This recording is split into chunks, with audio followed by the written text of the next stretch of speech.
Hello darkness, my old friend. Oh yeah. Okay, now to the jobs. So my first resource that I really want to stress is Google. More specifically, online forums for teachers and foreigners living in Korea, because that is where you are going to find all the job postings. There's a really great one called Dave's ESL Cafe. It has new postings every day. It's almost hard to filter through them. Some of them look a little sketchy, like there's tons of stars in the title, and I'm like, okay, calm down with your emojis. But all of these ones are usually really great agencies. So what I recommend you do is apply to a bunch of them. That's kind of what I did. I went email crazy. I applied to all of them. I had updated my resume, so update your resume right away if you can, and just sent off saying, hey, I'm graduating soon. I'm really interested in teaching in Korea. This is my major, all this stuff. Because a lot of them have different postings, and they also will post different jobs that are starting at different times during the year. So if you have a specific month that you want to start, maybe it's 2 to 3 months before, could even be a month before. Some schools are even hiring and they'll get you to come as soon as your visa stuff's done. There's tons of different options and opportunities, but Dave's ESL Cafe is really great because it has postings for all over Korea. But if you want to work in a specific area in Korea, you can probably find a job there that has that. And a lot of the postings on there will tell you like how much is going to be paid, if they will pay for your airfare, if an apartment or like I have a villa or a one room is included. I recommend you take maybe an afternoon twice a week to go through there and just apply. That's what I ended up doing, and I saw a couple postings and I was like, oh my gosh, this is amazing. But yeah, Dave's ESL Cafe that's where I found everything basically. So a lot of these postings on there can be the school themselves, but more often than not, they are through either coordinators or agencies who help schools find teachers. So there are 2 to 3 agencies that I found were really, really great. Some of the agencies I would really recommend, one of them is one called Eclipse.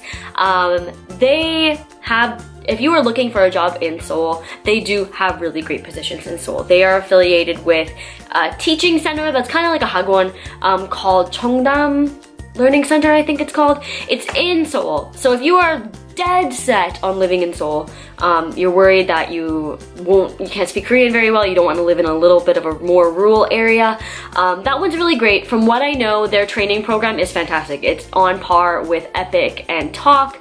So if you are a little bit hesitant, maybe try that one. There's also another agency called Koriva. I had an interview with Koriva and they were really nice. They were interested in why you want to teach in Korea, what your qualifications are, what you need. They want to cater to your needs.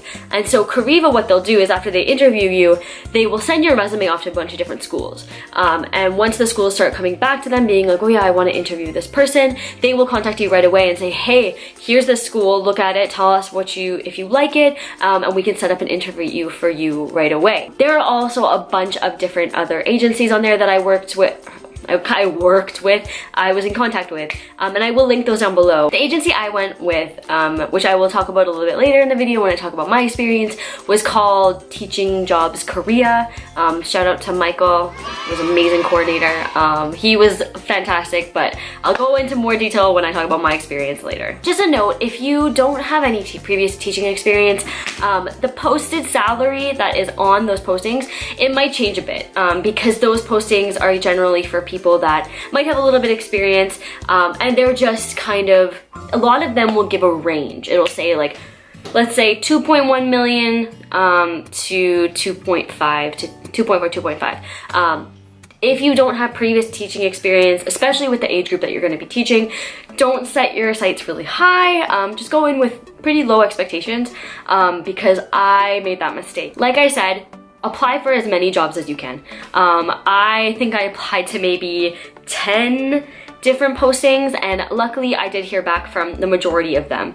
The recruiters were actually really quick. I think they even emailed me back that night, which was awesome, so I could get the ball rolling. But I think just apply as many. It's just like applying to a job in your home country, especially in Canada, especially in Vancouver.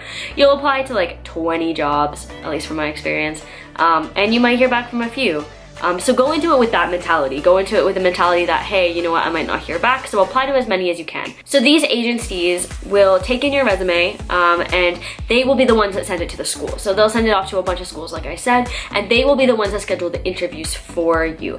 So a note about the interviews, keep in mind that these interviews will be done, unless you are living in Korea, they will be done over Skype or some system like that. Generally it's Skype. So have a working webcam maybe, and also maybe even try and get Skype set up.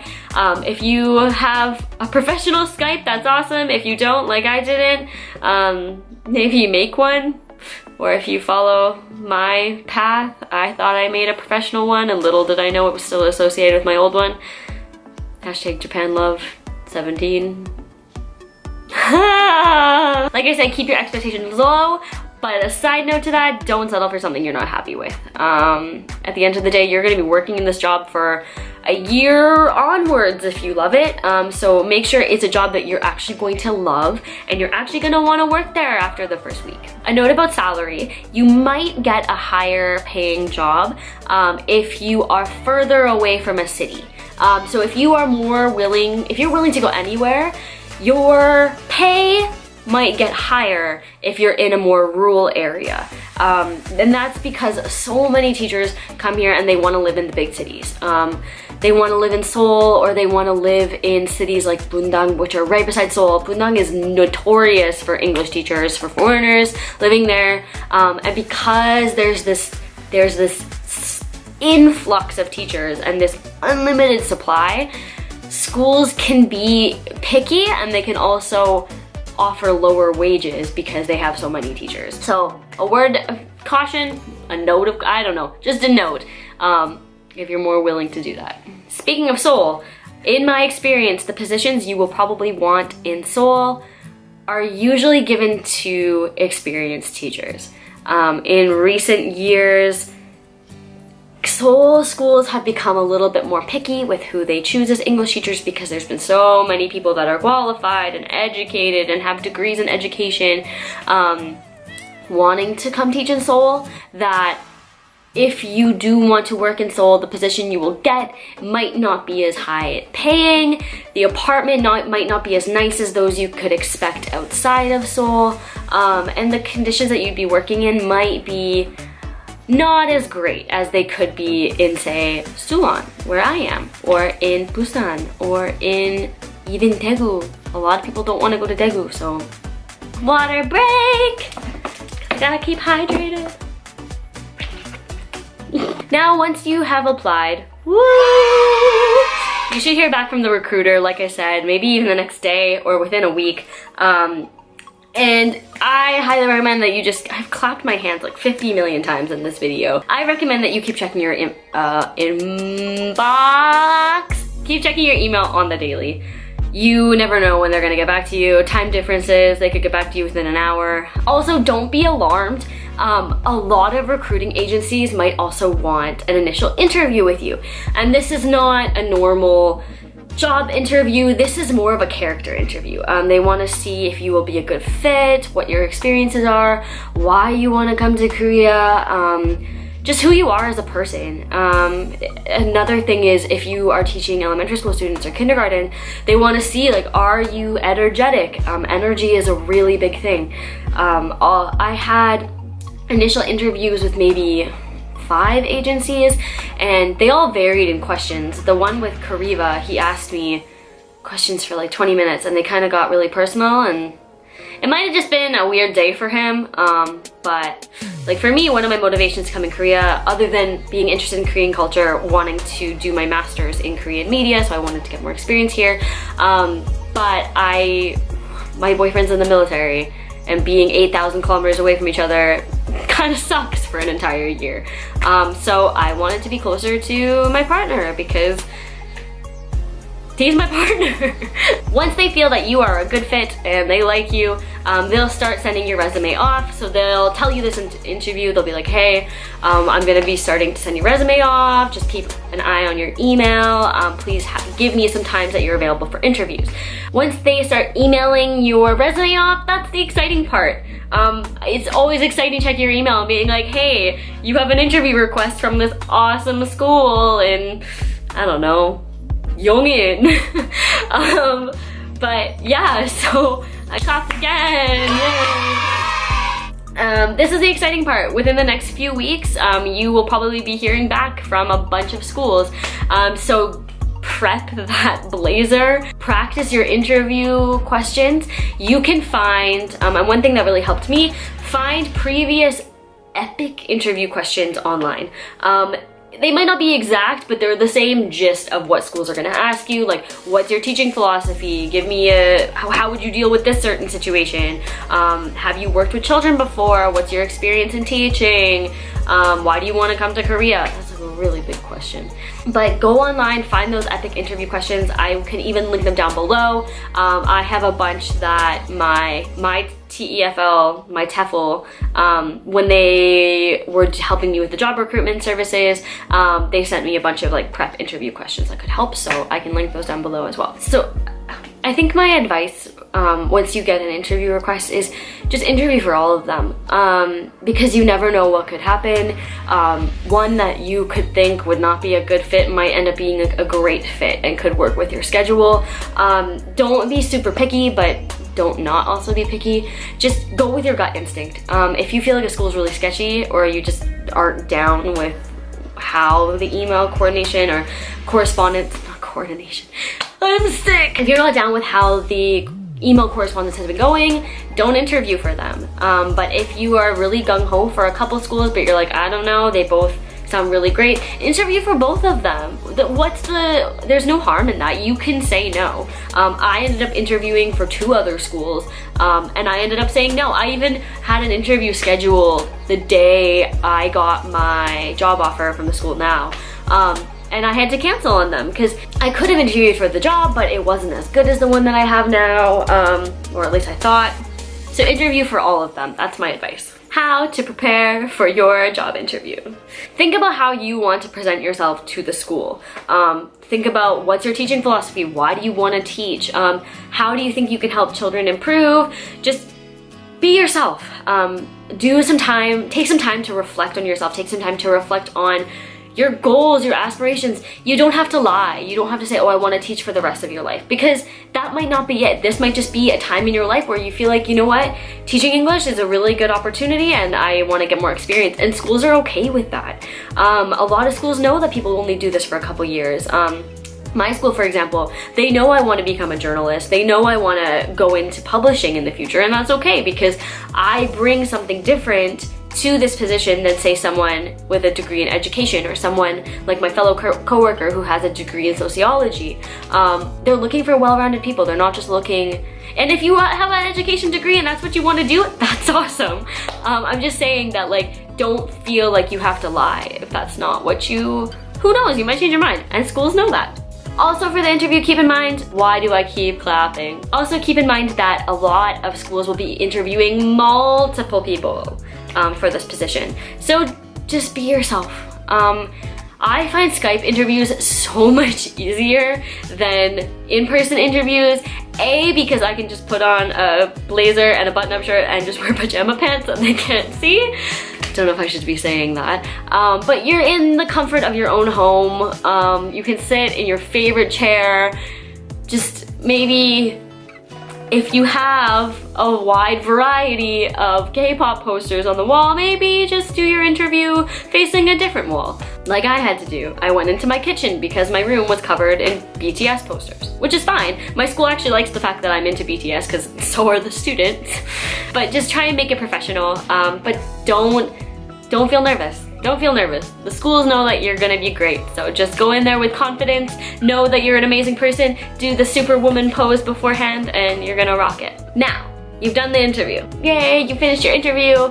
Your recruiter should be contacting you to kind of debrief it, go over how it went. Mine did, and I was super grateful for that. My coordinator stuck by me the whole process. He was cacaoing me before it, after it. He even called me to see how it went. So like I said, shout out to Michael. You were amazing, and I appreciate everything you did for me. Hopefully within a week or two, you'll have the job. Your coordinator should be getting back to you. You should be corresponding with them and seeing how it goes. But this is the exciting time. I know it's nerve-wracking, but also keep in mind, even if you don't get one of them, think about all the other jobs you've applied to, all the other interviews you could have scheduled. So don't be discouraged. Don't go into it thinking, oh my God, I need this, because there are other opportunities. There are always other opportunities in life. Water break. Okay, so my experience. So I started applying like I recommended. I started applying to a bunch of jobs on Dave's ESL Cafe. Found it by Googling. I had heard about it before because when I was a student here before, Dave's ESL Cafe had a bunch of different resources. As a foreigner, my hair is really fluffy right now. I was familiar with the site, but I had never looked in there for jobs before. And I started applying to so many. One note about those postings, they will list off a bunch of different areas and different times of the year that they want them to start, and a bunch of different salaries, so you can look through. Some of the posts will take you like 20 minutes to go through. So there are a bunch of different types of jobs, so when you apply, you can just tell them like, oh, I'm interested in this posting, this posting, this posting, and this posting. So even if those ones aren't available to you based on your experience, the recruiter can know what you're interested in and the area and the age group. So it's funny that I ended up with the job that I did because, so I had emailed a bunch of different places, and I had talked to a couple people, and this posting, the one that Michael posted, he responded to me right away. And the timing of it was weird because in Canada it was a holiday, so I had been going home to spend time with my family, and he was like, can I call you tomorrow? Like, I think you'd be a perfect fit for this job. And I was like, okay, hold up, no, like I got stuff to do. And so I actually didn't reply right away. Sorry, Michael. Also, I just thought it was kind of like, why is he so like eager to interview me? So we went back and forth, and I was like, oh no, sorry, I can't right now. And he was like, okay, well, as soon as you can you please let me know? So I was responding to other companies that I had contacted. I don't want to say companies, recruiting agencies. So anyways, I think maybe, I want to say less than a week went by. And then I finally responded and was like, okay, yeah, sure, let's do this. So based on the time frame, I ended up calling him over Skype when I think it was the morning my time and like late at night their time, and he was so freaking nice. I was kind of taken aback at how chill he was. He just kind of wanted to get to know me, and then once he found out that like I was coming to see Kyujin, he was like, oh my gosh, no, I need to get you here. Your love story is amazing. Like, I want you to come and be reunited with your boyfriend. And so it kind of felt like he was like on my team. So it felt like I actually had someone that cared about my interests and cared about my passions and cared about what I wanted to achieve in my goals, whereas the other agencies, not that they didn't, it was just they were, I guess, dealing with so many different clients at that time that it just kind of felt a little bit impersonal. And you'll notice that like a lot of, I don't want to say a lot, but different agencies in Korea or different people in Korea don't engage with you on the same level.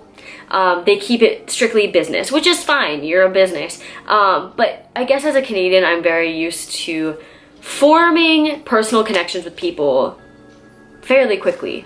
Every job that I've had, my boss, it hasn't felt exactly like a boss and subordinate relationship. It has felt like a mentor relationship, or sometimes even like friendship in a way. And so I'm not really used to very formal ways of addressing each other, formal relationships, formal business transactions. So that's why my feeling with working with Teaching Jobs Korea with Michael was really nice, because I felt like I was being treated like a friend, which was kind of nice. This is not sponsored, by the way. I just had a really great experience with them.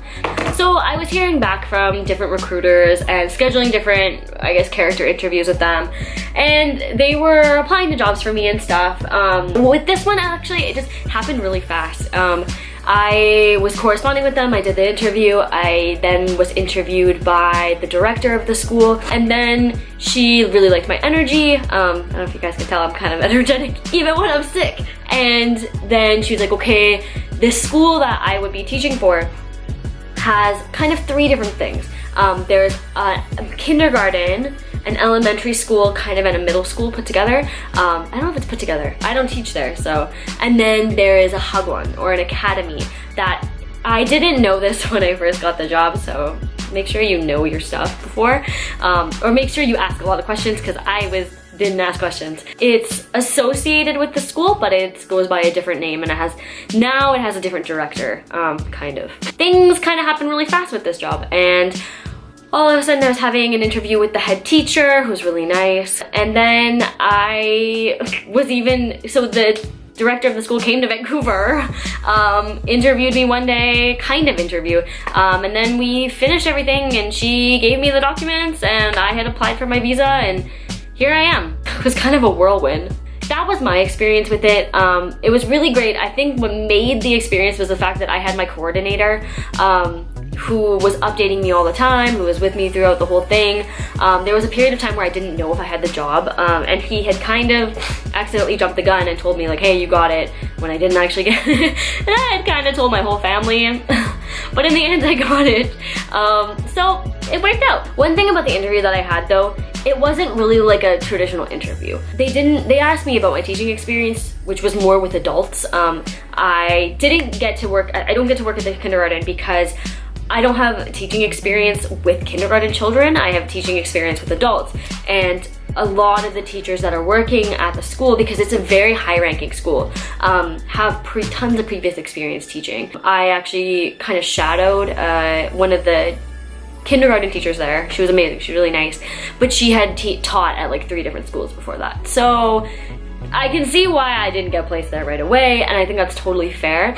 One of the things I wish it had happened though, they kind of left me in the dark a bit about that. So I didn't really know what I was getting into. I thought I was getting into one certain thing, and then I met with the director and she had said like, no, you're gonna be starting at the academy, but then maybe after 6 months you'll change to the kindergarten. Now, I don't think that's the case. Now I think I'm gonna be at the academy all year, which I'm somewhat okay with now. The hours are a little bit different. I work from 1 p.m. to 9, technically till 8:45 on Monday, Wednesday, Friday. And then Tuesday, Thursdays, as of right now, I have to be at school at 1, but I don't start teaching till 3, and then I end at around 6:55. So it's not too bad. It's not too bad. Hours are not ideal. Like Friday, obviously I'd like to be off a little bit earlier so I can go see my friends in Seoul, but it is what it is, and it's a job, and it's really good. One thing that I was not expecting, and this is not the school's fault. So where I live is closer to the hagwon, the academy. Where I thought I was going to be living is near the school. And so I was told I was going to be living in this one type of apartment that is really new and really nice, and no one told me that that had changed. And so I thought I was going to be living in this apartment that's near a different subway station that I live at now. My apartment here is not bad, like it's not bad at all. By Korean standards, which are very different from Canadian standards, it's really nice. It's really nice. It's less of an apartment, more like a studio, I would say. They call them villas, but basically it's like one big room. I have my kitchenette and stuff over there, my bed, my desk, and then behind me I have my washroom. Out here is kind of like a solarium. I have my laundry and other stuff, but I thought I was going to be living in a different apartment, so that's not a big deal. My apartment's paid for. That's not a big deal. It was just a little bit of a shock when I came and I was like, okay, never mind. Everything else in my contract that I originally signed is true. I love my boss. She is so freaking nice. We had a schedule change and it kind of put me at a disadvantage in terms of prep time, and as soon as it happened, she's like, oh my gosh, I'm so sorry, we're gonna try and change this. She was willing to go get me cold medication today as soon as she found out I was sick. She is giving me free Korean classes with an actual professional Korean teacher starting in October. So it was a steep incline in my job because I had no training. So this is my thing to you guys. Make sure you know what you're getting into. Ask if there's gonna be training. Ask so many questions, because I was very shy because I know how sometimes in Korean culture, people that are younger shouldn't be like asking certain questions, people that are older. So I was just afraid. Like, I don't want to insult anybody. So I didn't ask as many questions as I should have. So I ended up with no training, which was kind of not the best. But I'm the type of person that I learn really quickly. So I picked it up right away. I wouldn't say I'm amazing right now, but I'm trying. And now I'm at this position where I can create my own lesson plans and create my own curriculum. Whereas when I first came in, I was taking over for a teacher who had just left, and then there was another teacher who had just started, but she'd only been there a month, and then she was also all of a sudden on vacation. So the time that I came in was just not very convenient, but that wasn't necessarily the school's fault, because they wanted me to come in earlier to avoid that situation. But based on my work in Canada, like, I couldn't do that. I had too many loose ends to tie, and I had to finish at my other jobs and stuff. So yeah, the school that I work for right now, they paid for my flight, which was really nice. I was flying with Asiana. They pay for my apartment. I just have to pay for my utilities, which in the summer is a little bit more expensive, I've learned. And then I also pay a little bit of Korean tax, just like you would in any other country. And my contract is a little bit different, that they hold a certain amount of money for the first month, I think, for, I don't really, it's for like utilities, just in case I use too much, I think. I'm also paying for internet, which I'm not too sure how much it's gonna cost. I haven't got my bill yet. But yeah, my apartment's really great. I live really close to the school. I live in a residential area. I might take you guys on a tour of it. I don't know. It's pretty quiet, except for screaming ajashis at 11 p.m. who are drunk. But that doesn't happen all the time. I think another word of advice I have for you guys is to just be cautious of what you're getting into. Ask all the right questions. Make sure everything is confirmed before you sign off on anything. Because my contract, I guess 3 days ago, changed. It changed and nobody informed me about that, which I don't know. It's not a big deal. So yeah, I guess my only other suggestions would just be persistent, but also know where your strengths lie. When I was interviewing for this job, they told me that at the kindergarten and at the elementary school, they have after school programs, and they were looking to try and make some new ones. And I told them, hey, I have over 10 years of acting experience and I'd love to run a drama club. And they were kind of taken aback by that and thought, oh, okay, this is a really good idea. So things that you think wouldn't even be applicable are totally applicable. Another example, right now I am designing a class for international students, kind of international students who have studied English at an international school who are coming to our Hagwon now. And we're doing a magazine publishing class. And luckily for me, my minor was magazine publishing. So little things that I thought wouldn't be applicable are totally freaking applicable. If you have a hobby or you have an interest, for another example, I'm into K-pop, which you guys probably know, and some of my students are super into K-pop too, so I've been able to design projects around what they like. For example, we're gonna be designing album covers. They're gonna be able to make a presentation about their favorite music group. It doesn't have to be K-pop. So these things can be an advantage to you. So I wish you guys the best of luck if you are wanting to apply for jobs. If you have any questions, you can reach me on any of my social media down below, or you can even leave a comment here and I'll respond. I really think that there are so many other options out there other than just EPIK and Talk, which are great programs, and if I were to do this again, I would want to try EPIK because my friend that did Talk had an amazing time at orientation. But yeah, and I can help you guys with any other resources you want to find out. I hope this was informative. I don't know if it was. This is basically me just telling my story and my experiences, but I guess I will see you guys in the next video. This was a very long video and I apologize, so yeah. Bye! Jamesy, my...